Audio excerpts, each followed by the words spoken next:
¿Está Israel dispuesto a sacrificar a sus propios ciudadanos en el actual conflicto con Palestina? Esto es Realpolitik Room. Bienvenidos.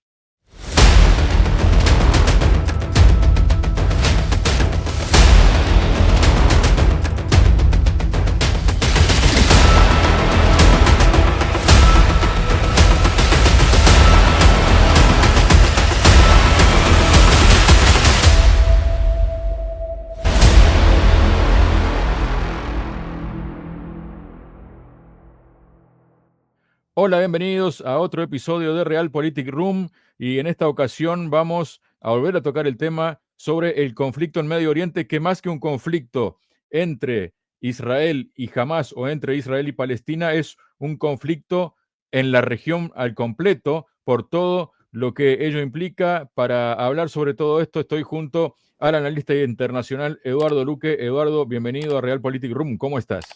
Hola, ¿qué tal? Encantado nuevamente de estar aquí en el canal, aunque sea, por desgracia, para hablar de este, como tú dices, de este genocidio en marcha.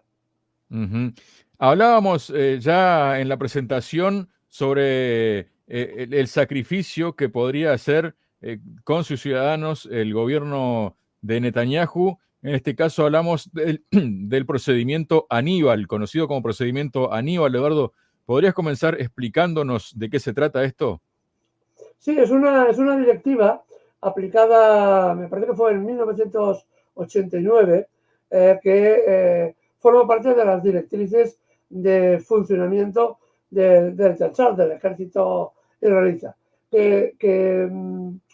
simplificando mucho, consiste básicamente en que es una directiva que en caso de que no que haya ciudadanos israelitas que sean prisioneros de lo que ellos definen como fuerzas terroristas, no se establezca ningún convenio de intercambio de prisioneros, sino que sencillamente el ejército israelí, si puede, machaque todo y, como diría aquel obispo en el siglo XII, cuando encerrados en un castillo, rodeados por las tropas del obispo, se acercaron los sacerdotes al obispo y le preguntaron: Monseñor, pero dentro del castillo hay cristianos buenos, ¿qué hacemos?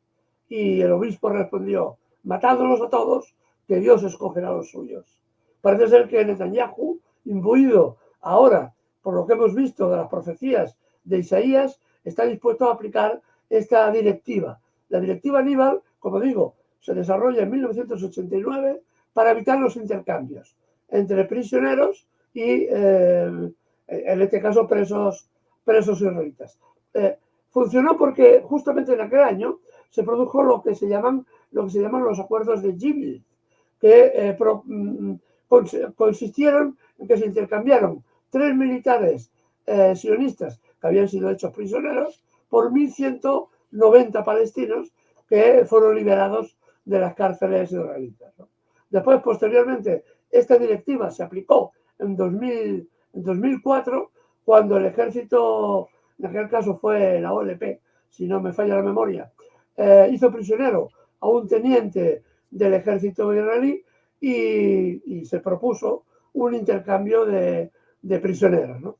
La respuesta del ejército israelí, aplicando esta directiva, fue lanzar el equivalente a 2.000 bombas, matar evidentemente al teniente que era prisionero y a 100 palestinos más. A partir de entonces, parece ser que el ejército en este momento está aplicando o quiere aplicar esta misma directiva. Lo hemos visto en el día 26 de octubre, hace nada, las brigadas Al-Qassam, que son una parte de los grupos resistentes de Hamás en la franja, anunciaban que los bombardeos indiscriminados en zonas determinadas del ejército israelí habían matado ya a 50 rehenes. Y esto iba increciendo. Así que sobre esta base podemos pensar que efectivamente el ejército israelí está dispuesto a sacrificar a sus ciudadanos de una forma misericordia por tal de conseguir los objetivos político-militares que ha diseñado este genocida, como es el el primer ministro Netanyahu, ¿no? Esta es una de los enormes problemas que hay en este momento en toda la zona. El otro, y esto es una cosa que ya hablaremos en su momento, la prensa israelí se está haciendo eco de multitud de cosas que no concuerdan con el relato que a partir del día 7 se ha instalado en Occidente sobre las acciones criminales de Hamas y las acciones defensivas del ejército israelí. Hay en este momento, ya digo, ya hablaremos de ello cuando tengamos una visión de conjunto de la realidad. Hay noticias sobre que el ejército israelí utilizó una fuerza desmedida y no tuvo en cuenta para nada las bajas civiles propias en el intento de rechazar el golpe militar que dio Hamas. Pero como digo, eso ya lo plantearemos en su momento. Eduardo, es interesante lo que dices, ¿no? Porque esto entonces llevaría al origen y a la forma de proceder que eligieron los militantes de Hamas para lograr la liberación de los presos que ellos quieren, que tiene Israel, ¿no? Porque evidentemente ellos tienen esta información sobre el procedimiento Aníbal. Eh, ¿Piensas que los militantes de Hamas en ningún momento se plantearon que realmente el gobierno israelí pudiera sacrificar a sus propios ciudadanos como ya, como tú dices, lo ha hecho anteriormente, y pensaron que tal vez eso no iba a pasar ahora y por eso tomaron estos rehenes, pensando que podrían, entre comillas, forzar un intercambio de prisioneros, y Sí, la cosa no era tan así en realidad? sí, está claro que ahora con el tiempo pasado sabemos que algunos de los objetivos de Hamas, aparte de desnudar realmente al ejército israelí y demostrar su flaqueza, era precisamente este, el de secuestrar a una importante serie de personas e iniciar un intercambio que Hamas desde el primer momento había solicitado la liberación de 6.000 presos palestinos, entre ellos, recordemos, 1.300 niños menores de edad que están además recluidos en las cárceles israelitas sin juicio, sin condena, sin abogados, sin pena, absolutamente detenidos y olvidados en las cárceles israelíes. Es decir, jamás sabe perfectamente la directiva Aníbal, sabe perfectamente cómo funciona, en este caso la inhumanidad del ejército israelí, pero también sabe que 220 secuestrados en estos momentos son un peso importante en la opinión pública israelí. De hecho, estamos viendo cómo se están manifestando e increpando al propio Netanyahu y haciéndolo responsable de esta situación. Así que esperan poder negociar este volumen importante de prisioneros a cambio de la liberación de o todos los palestinos o una parte importante de los palestinos presos, lo cual sería también, por otra parte, una demostración, una victoria también frente al ejército israelí. Así que en esta disyuntiva estamos. Eduardo, aquí voy a presentar un documento, es una publicación de UNICEF, ¿no? Dependiente de la ONU, y que, bueno, aquí está claramente el titular, dice, Gaza se ha convertido en un cementerio para miles de niños. Este es un resumen de lo dicho por el portavoz de UNICEF, James Elder, a quien se puede atribuir el texto citado en la conferencia de prensa en el Palacio de Naciones Unidas este 31 de octubre de 2023, ¿no? Dijo, para empezar, desde los primeros días de las hostilidades sin precedentes en la Franja de Gaza, UNICEF ha sido franco en cuanto a la necesidad de un alto al fuego humanitario inmediato, de que fluya la ayuda y de que los niños secuestrados sean liberados. Como muchos otros, hemos pedido que se ponga fin a la matanza de niños. Nuestros temores más profundos sobre el número de niños asesinados, que se convirtieron en decenas, luego cientos y finalmente miles, se hicieron realidad en solo 15 días. Las cifras son espantosas. Según se informa, más de 3.450 niños asesinados. Sorprendentemente, esto aumenta significativamente cada día. Gaza se ha convertido en un cementerio para miles de niños. Es un infierno para todos los demás. Y lo dice este organismo que es dependiente de la ONU que, bueno, uno sabe más o menos cómo se manejan las cosas en la ONU entre bambalinas, ¿no? Pero, eh, ¿cómo se puede leer este mensaje, Eduardo? Fundamentalmente, a ver, lo hemos de contextualizar. Tenemos de pensar que normalmente las declaraciones de la ONU son extraordinariamente medidas, moderadas, hasta extremos insultantes, ¿no?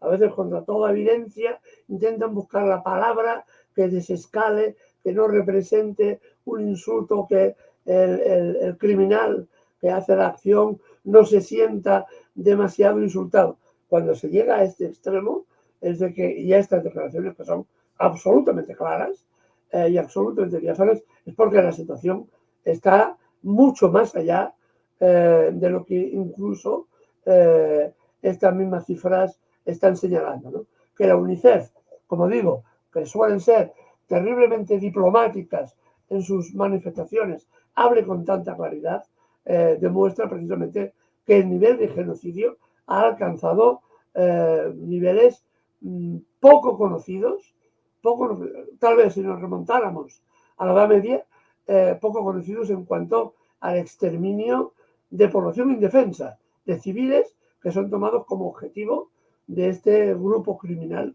porque ahora mismo una gran parte de la sociedad israelita, o una parte importante de la sociedad israelita en este momento, menos del 50%, están apoyando a este criminal y son copartícipes. Y las cosas hay que decirlas, yo diría que con claridad, copartícipes con este crimen, con este genocidio que se está produciendo en Gaza. Y ahora Israel se encuentra con otro problema también, que no habían valorado, ¿no? Todos estos colonos que han ocupado la tierra palestina y matado, asesinado a palestinos para quedarse con su tierra, ahora han sido reubicados, los han tenido que llevar de la zona de conflicto y ahora más de 26.000, 30.000 están diciendo que jamás volverán a la tierra que habían ocupado previamente, porque será una tierra que siempre estarán sometidos al peligro de una vuelta a la guerra de Hamás, ¿no? Dan por sentado que jamás no será derrotado en este conflicto y que o bien Israel pierde o la guerra continuará, ¿no? Y este grupo de colonos, que habían sido la punta de lanza de Netanyahu en las elecciones, porque muchos de ellos eran absolutamente fascistas, no cabe otra palabra para definirlos, ahora ya son un problema también para Netanyahu, ¿no? Porque han sido expulsados. Se los han tenido que llevar tanto de la Franja de Gaza como del norte, donde siguen los intercambios cada vez más intensos entre Hezbollah y el ejército israelí, ¿no? Con muertos diarios por los dos bandos, ¿no? Y esta es un poco la situación general en este momento. Sigo un momento más, Eduardo, con este documento, ¿no? Como decíamos, de la UNICEF, ¿no? Que aquí vemos en rojo, ¿no? Dice, los niños de Gaza necesitan desesperadamente apoyo para salvar sus vidas. Y aquí en este momento nos encontramos con que pone que, dice, sin embargo, las amenazas a los niños van más allá de las bombas y los morteros. Quiero hablar brevemente sobre el agua y el trauma. Esto, recordemos, lo ha dicho el portavoz de UNICEF, James Elder, ¿no? Dice, los más de 1 millón de niños de Gaza también padecen una crisis de agua. La capacidad de producción de agua de Gaza es apenas el 5% de su producción diaria habitual. Las muertes infantiles, especialmente de lactantes, por deshidratación son una amenaza creciente. Esto es lo que dijo una de mis colegas de UNICEF, Nesma, que vive y trabaja en Gaza. Tiene 2 hijos, Talía de 4 años y Zain de 7 años. Me rompe el corazón ver a los niños a mi alrededor luchar por un vaso de agua limpia y no poder encontrarlo. Zain sigue pidiendo agua corriente. Se refiere al agua potable, no al agua salada, que es la única opción en estos momentos, que está enfermando a Zain de 7 años y a muchos otros niños. Y luego está el trauma, dice, ¿no? Cuando cesen los combates, el costo para los niños y sus comunidades será soportado por las generaciones venideras. Antes de esta última escalada se identificó que más de 800.000 niños en Gaza, 3/4 partes de toda su población infantil necesitan salud mental y apoyo psicosocial. Eso es antes de esta última pesadilla. ¿Qué podemos comentar de eso, Eduardo? Que es la pesadilla permanente. Yo aquí puedo ofrecer digamos, una opinión personal, no solamente leída. Es cierto, además, porque lo hemos visto que es el método utilizado comúnmente cuando quieres destruir un país. Yo lo vi en Irak, por ejemplo, cuando después de la guerra, inmediatamente después de la guerra, aquí en Occidente se decía que Estados Unidos no bombardeaba a la población. Y era cierto, no bombardeaban a la población, bombardeaban los centros de depuración de agua, los pocos que había, y que intentaba el gobierno de aquel momento de reconstruir para proporcionar un mínimo de agua potable a la población. Era bombardearnos una y otra vez, precisamente para producir una mezcla entre el agua y el agua residual y extender enfermedades como el cólera o el tifus, que se extendían enormemente por Irak y mataban sobre todo a los niños, que eran el objetivo central. Es decir, que estamos viendo la repetición, de alguna forma, de los métodos empleados por Estados Unidos en otros países, ¿no? En este caso fue el país de Irak, fue Irak.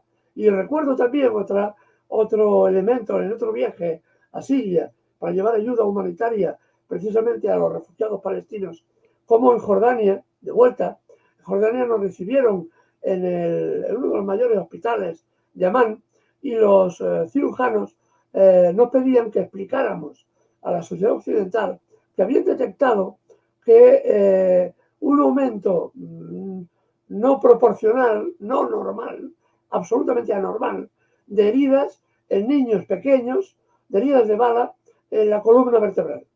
El objetivo, y además niños saliendo de la escuela, no es que estuvieran enfrentándose a los tanques israelitas tirándoles piedras, sino saliendo de la escuela, eran heridos por francotiradores del ejército israelí y procuraban herirlos siempre en la espalda. El objetivo era, evidentemente, convertirlos en parapléjicos, ¿no? Era una de las medidas, no sé si era una medida, una orden dada por el propio ejército, tampoco es de desdeñar esta idea, o bien sencillamente como una fórmula de entrenamiento de los tiradores de élite del ejército israelí que se ejercían en blancos humanos, ¿no? Esto es una de las cosas que yo puedo dar fe porque los he visto. Es decir, no es una cosa que me han explicado o que los enviados de UNICEF en territorio lo explican, que porque yo lo he visto en realidad, también puedo dar fe que de eso, de lo que se explica la UNICEF, es absolutamente cierto, porque es repetido, no es un invento moderno, sino que es una forma de actuación que ya estaba inscrita en los métodos de matanza del ejército israelí y del ejército norteamericano, que es el que le ha dado gran parte de esta información. Tengo otra publicación para compartir, Eduardo, y en este caso se trata precisamente de la ONU, ¿no? De Naciones Unidas, ¿no? Aquí también tenemos la versión en inglés y, bueno, podemos leer, dice Consejo de Seguridad Medio Oriente, la situación en Oriente Medio, incluida la cuestión palestina, fechado este lunes 30 de octubre de 2023, ¿no? Y se puede leer que Philippe Lazzarini, comisionado general de la Agencia de Obras Públicas y Socorro de Naciones Unidas para los Refugiados de Palestina en el cercano Oriente, dijo que en las últimas 3 semanas han sido horribles, con casi todos en Israel, el territorio palestino ocupado y la región de luto. Los incesantes bombardeos de las fuerzas de defensa de Israel en la franja de Gaza son impactantes, afirmó y añadió. El nivel de destrucción no tiene precedentes. La tragedia humana que se desarrolla bajo nuestra vigilancia es insoportable. 1 millón de personas fueron empujadas del norte al sur 3 semanas. Sin embargo, el sur también ha sido bombardeado, matando a muchas personas, afirmó reiterando que ningún lugar es seguro en Gaza. Los civiles que permanecen en el norte están recibiendo ahora avisos de evacuación de las fuerzas israelíes, instándolos al sur a recibir la escasa asistencia humanitaria, aunque muchos, incluidas mujeres embarazadas, personas con discapacidades enfermos y heridos no pueden moverse. Lo que ocurrió y sigue ocurriendo es un desplazamiento forzado, subrayó añadiendo que más de 670.000 personas desplazadas se encuentran ahora en escuelas y edificios superpoblados precisamente de la ONU, donde viven en condiciones espantosas e insalubres con alimentos y agua limitadas. Pero tenemos en otra parte, otro fragmento aquí que dice, observando que sus 13.000 colegas en Gaza, ¿no? Se está refiriendo a trabajadores, pertenecen a una comunidad de 1,7 millones de refugiados palestinos y los que están vivos han sufrido pérdidas de amigos y familiares, han sido desplazados mientras que no obstante continúan trabajando incansablemente por su comunidad, ¿no? Y en una parte también dice que 80 equipos sanitarios móviles apoyaron la entrada de convoyes humanitarios y distribuyeron el poco combustible restante a hospitales y panaderías y refugios. Si bien representan un rayo de luz mientras la humanidad se hunde en su hora más oscura, advirtió que pronto no podrán funcionar ya que se están quedando sin combustible, agua, alimentos y medicinas. Recordamos esto lo ha publicado la página de la ONU, el Consejo de Seguridad de Medio Oriente, Eduardo. Sí, es un relato precisamente de lo que está ocurriendo.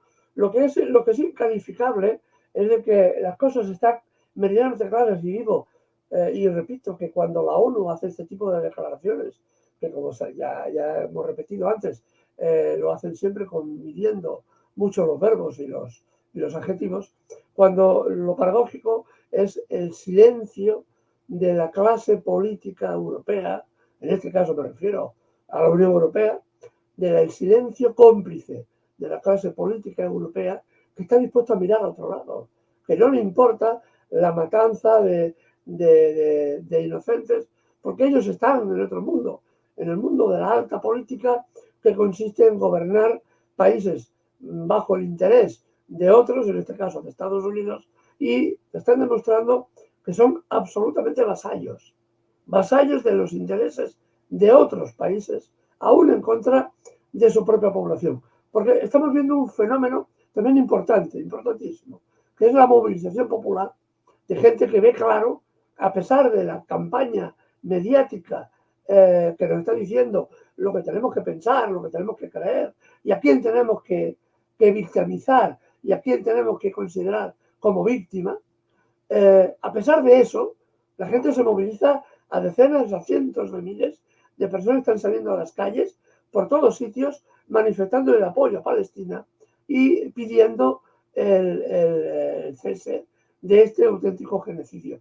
Lo cual revela la diferencia que hay entre el político profesional, está en sus cosas, y la gente de la calle que tiene un sentimiento solidario muy importante. Esto evidentemente va a traer consecuencias políticas en Europa. Va a tener consecuencias políticas por la que la gente cada vez más está viendo que sus representantes en realidad no lo representan.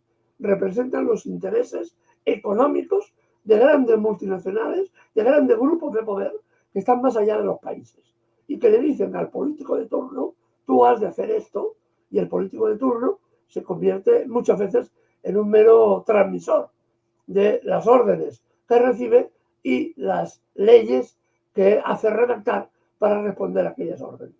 Esta diferencia, esta separación entre el político y sus representados, porque en teoría los políticos occidentales nos representan a todos, esta diferencia va a tener repercusiones importantísimas.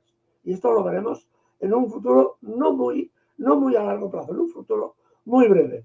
Las disensiones, las tensiones internas, los cambios de gobierno, que vamos a ver, que ya estamos viendo, de hecho, ya lo estamos viendo con el caso de Ucrania, pero que vamos a ver más acentuados todavía, son consecuencia también de esta diferencia, ¿no?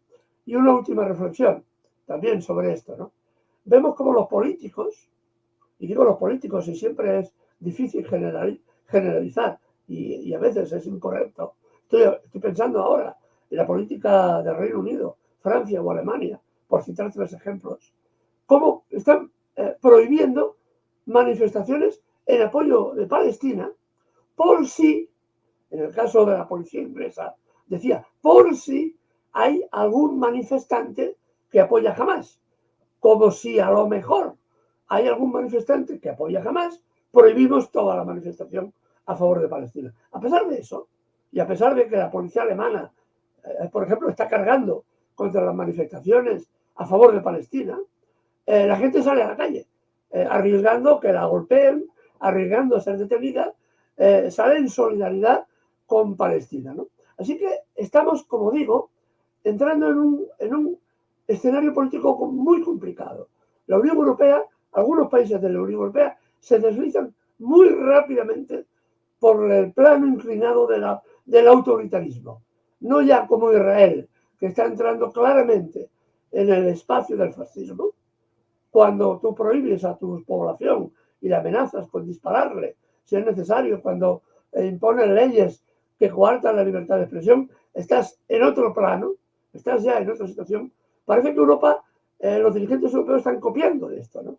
Y ahora están limitando todo lo que pueden precisamente la libertad de expresión y, como ya digo, en el caso de Alemania es el más evidente, golpeando a la población. Hoy, y una paradoja más, y es la última, ¿no?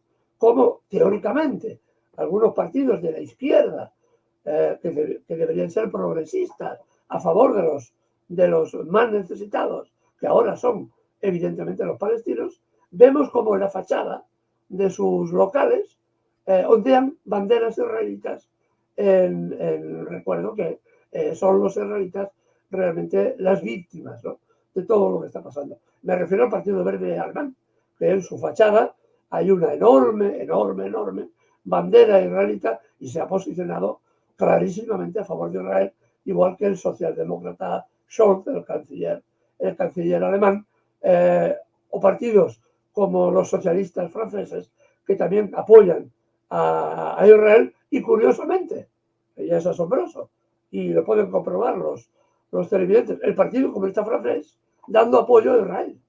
Cuando había una manifestación dando apoyo a Palestina, el Partido Comunista Francés, se desentendió y montó su propia convocatoria, una especie de neutralidad que acaba dando la razón a Israel, ¿no? Así que estamos viendo también un cambio político muy importante que aumenta todavía la confusión más en la clase política en Occidente y en la Unión Europea. Eduardo, pero en este cambio político, ¿no?, que acabas de citar, también está el hecho del posicionamiento que han asumido, más allá de países árabes, ¿no?, también el posicionamiento del propio presidente de Turquía, Recep Tayyip Erdogan, que ha, digamos, hecho manifestaciones día sí día también durante todo este tiempo en que comenzó todo esto. También el presidente de Rusia, Vladimir Putin, que tiene una posición tal vez no la misma que Erdogan, pero sí en el sentido de que no es, digamos, justificable todo lo que está haciendo Israel, y además abogan, tal cual como muchos otros países, por una solución de los dos estados, ¿no? Pero también los países del conocido como sur global, que están mirando y ya más que nunca, no ya con lupa, sino con microscopio, los movimientos que hacen los políticos, no ya de Estados Unidos, porque bien se sabe la inclinación que tienen las administraciones de la Casa Blanca, pero sí la Unión Europea, ¿no?, que ahora que está quedando en una ruina económica, que está desesperada por salir a buscar lo que sea, por lo que encuentre por allí fuera, llámese América Latina, llámese África, llámese Asia, ¿no? Y están mostrando esta cara, ¿no?, a todos esos países. Tal vez la excepción en Estados Unidos es Obama, que bien sabemos que tenía sus encontronazos con Netanyahu, que hace muy poco hizo una declaración diciendo que estaba muy mal lo que estaba pasando y que esto debería cortarlo de raíz. Netanyahu debería dejar de cesar los ataques, ¿no? Pero Europa está encaminándose, su clase política está encaminando a sus países a algo que todavía tal vez sea pronto calcular el daño irreparable que pueden estar haciendo a sus ciudadanos en todo sentido, ¿no? Sí, evidentemente. Ahora comenzamos ya en este proceso, evidentemente. Se van a decantar las posiciones políticas de unos de unos legisladores u otros, ¿no? Ahora cada uno va a tener que tomar partido y no podrá excusarse en medias verdades, medias tintas o en giros de palabras, ¿no? Frente al asesinato colectivo, ahora me parece que hablábamos hoy de otros 400 muertos de golpe por otro bombardeo indiscriminado israelí, llega un momento en que hay que tomar, digamos, partido, ¿no? Posición, y frente a este genocidio hay pocos argumentos para ponerse del lado de Israel, ¿no? Y entonces vemos como las posiciones políticas se endurecen, ¿no? Hemos visto como el cambio de política de Erdogan. Erdogan sabemos que es un personaje peculiar, ¿no? Si me permite la expresión, es un político que hay que darle de comer aparte, ¿no? Porque realmente nunca sabe uno a qué carta quedarse, ¿no? Sabemos que hace 4 meses en Estambul, en Ankara, se hizo una conferencia, asamblea, de los movimientos de Hamas y de los hermanos musulmanes en Turquía, ¿no? Así que Erdogan, de alguna forma, es el valedor, o tiene influencia sobre Hamas a nivel financiero y a otros niveles, ¿no? Mucho más que ahora lo están diciendo incluso los propios iraníes, ¿no? La realidad es que Turquía ahí pesa mucho y precisamente ha hecho esas durísimas declaraciones, precisamente imbuido por este tema, ¿no? Hoy decía, en un arrebato típico de él también, decía que estaría dispuesto, o ha dejado caer, que estaría dispuesto a que tropas turcas llegaran a Gaza, ¿no? Es una típica baladronada de este personaje, ¿no? Pero realmente está haciendo declaraciones muy impactantes porque la situación requiere esta situación, requiere precisamente este tipo de intervención. Rusia está haciendo también, el presidente Putin está haciendo declaraciones a favor de Palestina cada vez más en ese sentido, ¿no? Apoyando a Palestina y criticando la posición de Israel cada vez de forma más dura, porque a medida que pasan los días y se acumulan los crímenes, no hay más remedio que tomar una posición más clara y más diáfana, ¿no? Cosa que no ocurre en la Unión Europea, que es lo que tú señalabas anteriormente. Y esto es otra de las grandes realidades, ¿no? Mientras vemos cómo estos países que son soberanos, Rusia es soberana y la lucha en Ucrania es por su soberanía, y Turquía lo es también, a pesar o en contra de Erdogan, buscan precisamente la soberanía nacional. En Europa, la soberanía nacional es una cosa que brilla por su ausencia. Realmente los políticos europeos están limitados por lo que diga Washington, que al final está también muy influido por el lobby sionista, que es el que financia gran parte de las campañas electorales. El lobby sionista paga a Biden y paga a Donald Trump. De esta forma, gane quien gana, siempre ganan ellos. Y esto es una realidad, porque otro día podemos hablar de las ramificaciones políticas de las grandes empresas israelitas, las ramificaciones políticas y su influencia en la política norteamericana, ¿no? Pero esto será en otro momento, ¿no? Así que tenemos esta disyuntiva, ¿no? Países que luchan y tienen claro que son soberanos, hacen declaraciones en función de su soberanía. Y en cambio, países que son vasallos, como la Unión Europea, hacen declaraciones en función de lo que se les indica el amo, ¿no? En este caso Washington. Es de notar, por ejemplo, el caso de Colombia. Es extraordinario. El presidente Petro haciendo unas declaraciones magníficas en apoyo a Palestina y una crítica durísima contra el genocidio israelí. Es decir, a pesar de las circunstancias que rodean a un país como Colombia, que ha conseguido que el presidente sea una persona decente, ya no digo izquierda o derecha, que también es progresista, pero fundamentalmente decente, y frente a este crimen levanta la voz y apoya a los que son las víctimas, ¿no? Es notable también la posición de algunos países más de América Latina. Otros vasallos, como digo, del norte, no abren la boca, o si la abren más valiera que la cerrasen, ¿no? Pero vemos como el sur global, los países árabes, por ejemplo, prácticamente al unísono, están respondiendo a favor del pueblo palestino y en contra de Israel. Cuando hace 4 días se estaban planteando el proceso de normalización entre Israel y Arabia Saudita. Esto ha quedado ya borrado de la faz de la tierra. Es una de las grandes derrotas de Estados Unidos, por cierto, ya en esta guerra que aún no ha acabado. El proceso de normalización es muy difícil que se vuelva a reinstaurar porque esto es ya otra pantalla que ya ha pasado. Y es una derrota enorme para Estados Unidos.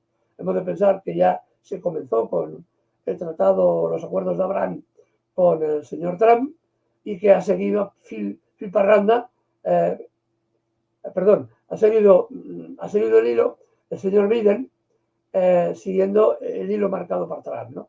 En la línea de intentar una normalización y que Israel se convirtiera en el punto central de Oriente Medio y todos los países árabes girando a su entorno, ¿no? Esto ya ha pasado, ¿no?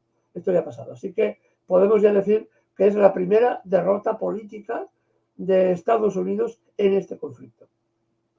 Eduardo, más allá de las declaraciones, ¿no? Las posturas que toman los países árabes o las posturas que puede tomar la misma Irán, pero centrémonos en los países árabes más que nada, ¿no? Más allá de lo que expresan, ¿no? Verbalmente o a través de comunicados, ¿piensas que pueden tener una intervención más concreta, más presencial en todo lo que está pasando? ¿O sencillamente se quedará eso en declaraciones? Pase lo que tenga que pasar y luego a ver qué se hace, Eduardo, o cómo piensas que puede ir evolucionando esto? Ahora mismo es muy complicado, es decir, muy complicado.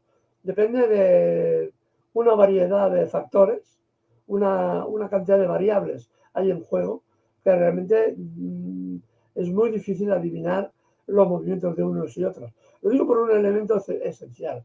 Es esencial para acelerar todavía más la situación una intervención directa de Hezbollah en la guerra con Israel. Si esta se produce, finalmente, una intervención de Hezbollah de forma masiva, no como ahora que se están dando hay conflicto y continuamente ataques y contraataques en la frontera, sino que Hezbollah decida abrir la caja de Pandora y lanzarse a una guerra global con Israel, una guerra que Israel no las tiene todas consigo. No quiere, Israel no quiere una guerra con Hezbollah. Teme a Hezbollah muchísimo.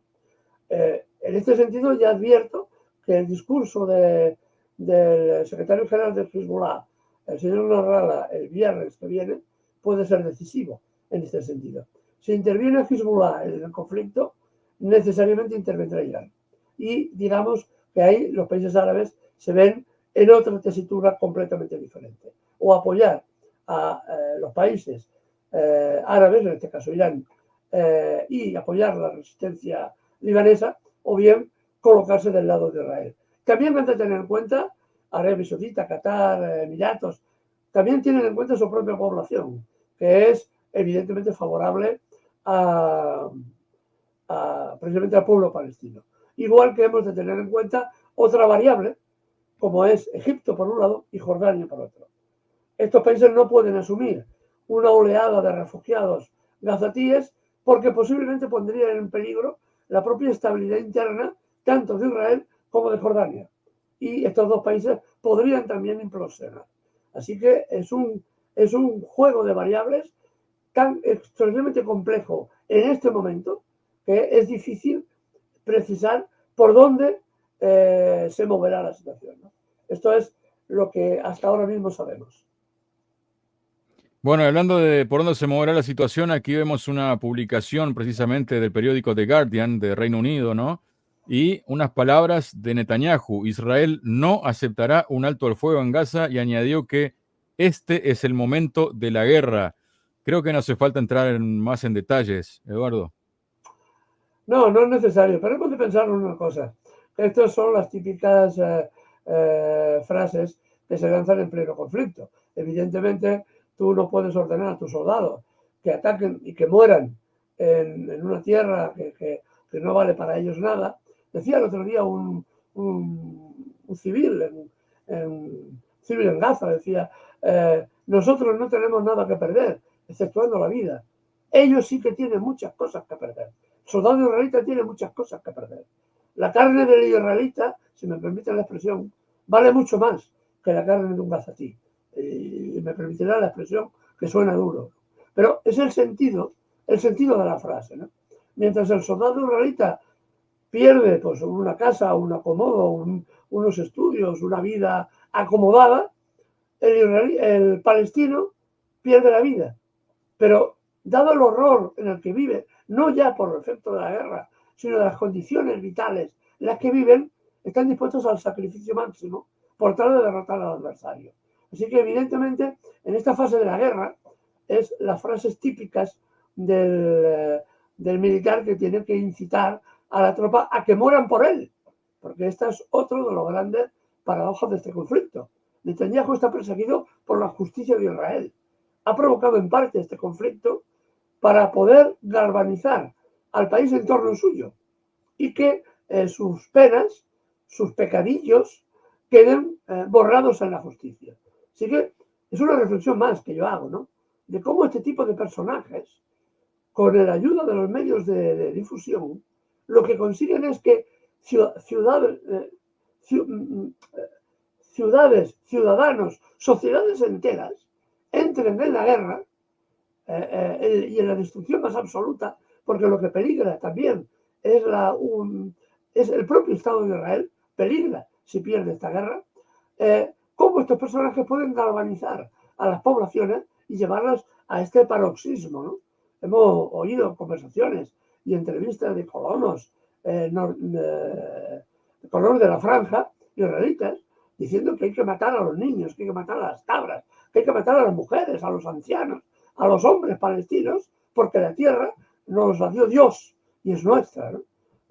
Señores que venían de Dagestán, que hace 4 días no sabían ni lo que era Israel, ahora están aposentados, les han dado un cierto nivel de vida más alto del que tenían y ahora están dispuestos a decir las mayores barbaridades, ¿no?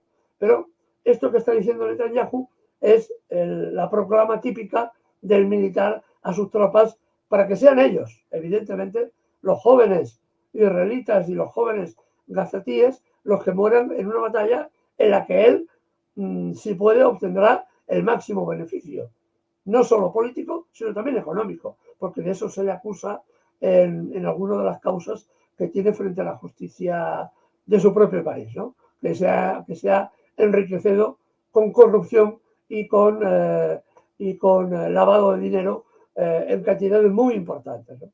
Así que vemos precisamente esto, ¿no? Como este personaje y los que dirigen la política israelí impulsan a las sociedades al sacrificio más extremo, ¿no? Que es a la propia muerte, ¿no? Sin que pestañeen, ¿no? Sin que pestañeen. A mí me asombró, y es una cosa última, me asombró cuando Benjamín Netanyahu salía el día 7 a hablar de que nos habían golpeado, que había sido muy duro, pero que nos levantaríamos, se refería a los israelitas, y lucharíamos. Se estaba riendo. La expresión de la cara era de risa. Se reía, porque ya había conseguido lo que quería. Quería una guerra total y él pensaba que la tendría. Y además pensaba que ocuparía la franja de Gaza con 3-4 días de bombardeo y una ocupación militar que le costaría muy pocos efectivos, ¿no? Aquella declaración a mí me llamó la atención precisamente porque eso, la sonrisa sardónica de este criminal. Y esto, Eduardo, evidentemente que mientras pasa esto allí en Medio Oriente, el otro lado, ¿no? En el otro conflicto importante en el mundo, que es el conflicto en Ucrania, ya está viendo Zelensky como esa ayuda, digamos, económico-militar que ha estado recibiendo Occidente, se le está escapando como agua entre las manos, ¿no? Y ya también han salido datos de que Estados Unidos en lo que va de año va aportando un 93% menos que en el mismo periodo del año anterior, y luego esa grieta que hay en la Unión Europea, ¿no? Hubo Consejo Europeo de Otoño hace pocos días, donde, bueno, 3 países claramente se posicionaron dos claramente de no entregar más ayuda a Ucrania, que están intentando preparar un paquete de 50.000 millones, ¿no? Y que quienes rechazan esto son Eslovaquia y Hungría, pero se ha sumado sorpresivamente Alemania a esto, ¿no? Diciendo, bueno, cuidado, vamos a cuidar en dónde ponemos, en qué cestitas ponemos los huevos, dicho de forma más coloquial, ¿no? Y bueno, una Ucrania que se viene el invierno, se viene el barro, se viene la nieve y se vienen bolsillos flacos, Eduardo. Sí, además yo añado más datos, ¿no? Que ahora estamos recibiendo y estamos comprobando. Estados Unidos ha desviado 150.000 obuses de 150 milímetros que estaban destinados a Ucrania y los tiene que destinar ahora mismo a la Franja de Gaza, al ejército israelí, que está falto de municiones ya en este momento. También una paradoja, ¿no? Como un país supuestamente tan preparado para la guerra como Israel, cuando ya ha perdido, si hacemos caso a las cifras que corren, el 17,6% de sus unidades blindadas han sido alcanzadas, destruidas o averiadas, hemos visto como inmediatamente Estados Unidos envía nuevos tanques para cubrir los agujeros que ya tiene en cuanto a las unidades blindadas que están siendo destruidas en esta guerra, ¿no? Entonces, lo que está claro es que Estados Unidos no tiene capacidad para alimentar dos frentes al mismo tiempo. Ni tiene capacidad productiva para producir municiones y armas y repararlas y poder proveer a los dos frentes al mismo tiempo, ni tiene dinero para poder mantenerlos. Estados Unidos tiene un problema muy serio ahora, que se va a producir de aquí a finales de diciembre. Y es de que tiene que devolver un cuarto de la deuda de Estados Unidos, vence a corto plazo. Es decir, tendría que renovar esa deuda y que alguien se la compre. Ese es otro problema, ¿no? A pesar de que los intereses están al 5%, lo cual es un reclamo importante, pero la gente piensa, los inversores, hay una corriente de inversores que no se fían en absoluto, porque para poder financiar la guerra en Ucrania y la guerra en Gaza, nuevamente Estados Unidos está imprimiendo billetes, más papelitos de colores, aumentando la deuda, pero que comienza a haber un problema que los grandes países que compraban deuda de Estados Unidos ya no la compran. Es el caso de China, que es el gran tenedor de la deuda norteamericana. Hace muy pocos días, si no recuerdo mal, 4, en una nota que ha pasado casi desapercibida por los medios de comunicación, China ya afirmaba que va a emitir bonos del Estado refrendados en oro. Refrendados en oro. Uno piensa, el sentido común, no es necesario ser un gran economista internacional para saber que Estados Unidos refrenda su moneda en más moneda, en papel, papel sobre papel. China refrenda sus bonos del Estado en oro. ¿Qué es lo que cogerá la gente como valor seguro? ¿Papel u oro? Eso, Eduardo, sin contar que en cualquier momento se pueden quedar con tu dinero. Evidentemente. Y eso ya es otro elemento a tener en cuenta. Por eso la posición de Arabia Saudita cambió al comienzo de la guerra rápidamente, llegó a un acuerdo con Irán, que había sido su archipeor enemigo históricamente, porque Arabia Saudita tuvo miedo de que le pasara lo propio que le había pasado a los rusos que le robaron 300.000 millones. Ahora la respuesta de Putin está siendo, ayer fue clarísima. Si dedicáis ese dinero a rearmar Ucrania, yo me quedo con todos los activos de la Unión Europea en Rusia, que superan de largo, pero mucho, a esos 300.000 millones. Pero la amenaza no es baladí. Es decir, Europa roba 300.000 millones y Rusia bloquea 400, 500.000 millones de dinero europeo, los bloquea y dice que aquí no salen. Así que la señora Ursula von der Leyen eso tiene que pasar 3 veces, ¿no? Pero este es el gran problema que ahora tenemos, ¿no? Que Estados Unidos tiene que desvestir un santo para vestir a otro. Y el santo desvestido es Ucrania. Hoy decía ya el New York Times, afirmaba en página central, que Zelensky había perdido la guerra. Que el New York Times, que es el periódico de la clase alta, pro Ucrania, etcétera, etcétera, afirme que Zelensky ha perdido la guerra, es un elemento central en precisamente lo que está pasando, ¿no? Y ahora a esto se le suma, pues, lo que sabemos, ¿no? La media de edad de los combatientes ucranianos está por encima de los 46 años. en este momento. Lo cual, ¿qué quiere decir? Que no tienen la cohorte de población joven, que es la que participa directamente en la guerra, por encima de los 18 hasta los 40, prácticamente está exterminada. Prácticamente está exterminada. Y un ejército con una edad media tan alta es un ejército que no tiene capacidad de resistencia frente cuando decidan los rusos hacer la ofensiva generalizada en todo el frente. Solo para que tengamos una idea aproximada de lo que eso representa, ¿no? El ejército alemán en el año 45, cuando rebuscaba ya sus últimas reservas humanas para poder defender la capital, Berlín, echó mano a todo lo que tenía, ¿no? Desde niños de la juventud hitleriana con 15 años hasta hombres mayores a partir de 50, que era lo único que quedaba vivo y todavía útil para la guerra. La media de edad en aquel momento en Alemania estaba prácticamente al mismo nivel que la media de edad del ejército ucraniano en estos momentos, ¿no? De lo cual se deduce precisamente que la situación del ejército ucraniano es en este sentido muy similar a la del ejército alemán, al ejército nazi en su momento, ¿no? Muy bien, Eduardo, muchísimas gracias por tu presencia este día en Realpolitik Room y un tema que seguramente dará para mucho más todavía, ¿no? Desgraciadamente así será, pero aquí estaremos para explicarnos y explicarnos, bueno, a los teleoyentes.